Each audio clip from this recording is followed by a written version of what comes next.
How to reset a Roblox password. Hello everybody and welcome back to our channel. So let's get started without any further ado. So for that, first of all, you want to go ahead and open a Roblox application in your mobile device. So go ahead and open it up. So once you open the Roblox application, you want to go ahead and sign in to your account. If in case you have forgotten your password, you want to go ahead and tap on forgot password or username, and then you'll be asked to enter your phone number or email address. So go ahead and type in your phone number or email address. So once you type in the email address, tap on submit. Now after you tap on submit, this is gonna open up. You wanna go ahead and tap on OK. Simply head back to your home screen, open up your Gmail, and you'll then be able to find an email from Roblox to reset your password. So go ahead and tap on reset password.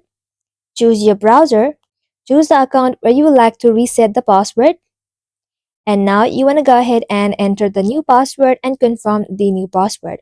Once you're done, simply tap and submit, and just like that, you'll then be able to reset a Roblox password. Well, that's simply how you can do it, guys. Thank you all for watching the video till the very end, and stay tuned until our next upload.